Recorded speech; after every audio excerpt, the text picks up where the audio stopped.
nagtataka, kapag kayo ay nakikipaghiwalay at tinanong ninyo, laging ganun ang sagot. Laging the best. Ito ang aking malaking katanungan dyan. Ito ba ay totoo? O ito ba ay merong ibang paliwanag? Dahil paano mo nasabing the best yung tao na yun? Halimbawa, 8 taon kayo nagsama. Tapos yung bago niya, 1 buwan pa lang niyang nakikilala or 15 days. O sabihin na natin 2 buwan. Tapos sasabihin niya, the best yun, mabait yun, maaasahan yun, maunawain yun, mapagmahal yun, hindi ako sinasaktan nun. Ganun ba yun? Di ba magtataka kayo, logic yan eh. Kung i-analyze mo, hindi yun totoo. Hindi totoo yun. 8 taon kayo, 2 buwan, o 8 weeks lang yung bago niya. Tapos sinabing mas, the best, lahat-lahat sinabi. So ito yun. Meron kasing tinatawag na the current partner problem. Ito yung tawag sa psychology ng pangyayaring ito. Ang ibig sabihin, kapag matagal na kayong nagsasama, long time na, halimbawa, 8 taon na, 5 taon na kayo nagsasama, dumadating sa point na naboboard na ang isa't isa. Hindi lang naman siya pati ikaw. Kasi, what do you call this? Familiar na yung routine. Araw-araw na, ganun ang ganun. No? Wala na excitement. Expected mo na mangyayari ito araw-araw. Wala na thrill. Ganun yung nangyayari. Diba? Nagkakameron na tinatawag na over-familiarity sa relationship ninyo.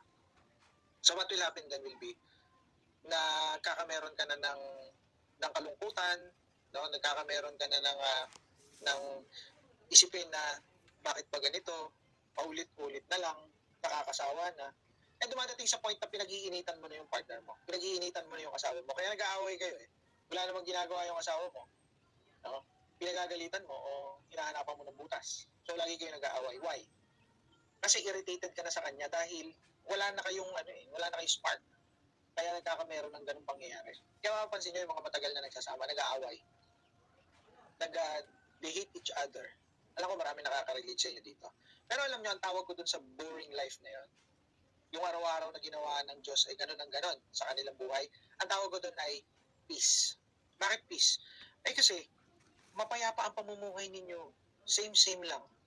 No, kumakain kayo 3 times a day, musweldo kayo, kinsenas katapusan, no, nakakapagpagawa naman kayo ng bahay, nakakapagbayad naman kayo ng mga bills. I call that peace.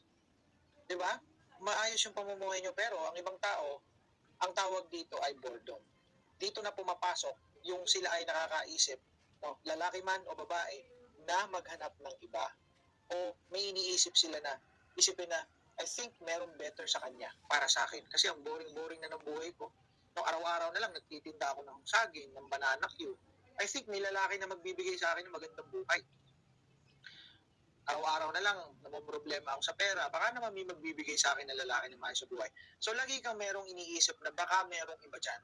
Always ganon ang iniisip mo. Sa lalaki, ganon din.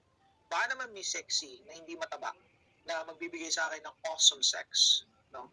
Baka naman merong babae dyan na magaling magluto, na may pagluluto ko ng malupit na tinola at malinamnam na adobo. Diba? So, iniisip yun ng lalaki, iniisip din yun ng babae.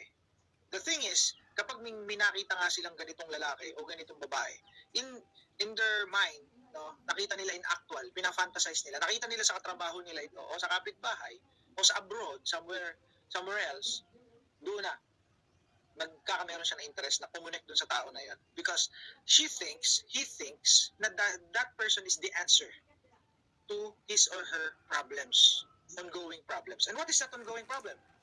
The current partner problem. So what will happen? Magkakameron ng affair. So that the thing is, pupulaan ng asawa mo ikaw, o kaya ay ikaw pupulaan mo yung asawa mo. At the best itong nakita mo ito. Bakit the best? Kasi yun yung nararamdaman mo ngayon, no? Pangkasalukuyan. At ito yung iniisip mo na answered prayer. Ito yung iniisip mo na ito na yung hinahanap ko. So pupurihin mo ng pupurihin yun. Yun ang the best, mahal na mahal mo kesa dito. The thing is, hindi mo siya mahal. Mahal mo pa rin yung asawa mo. Kasi yung asawa mo, kaya mo lang nasasabing hindi mo na mahal at gusto mo nang iwan kasi bored ka na. Pero nandun pa rin yung pagmamahal, natakluban lang ng boredom, natakluban lang ng umay. umay lang kayo sa isa't isa. Parang pagkain yan. Nauumay ka pag gano'n ng gano'n. Pero once na ikaw ay kumain ng pantanggal umay, halimbawa ng atsara, ay babalik ang sarap doon sa pagkain na yon. Kapag ikinakatikim ng pantanggal umay, o ano man yan, mawawala. Diba? But the problem here is, hindi ka humanap ng anti-umay na atsara. Ang ginawa mo, humanap ka ng kapalit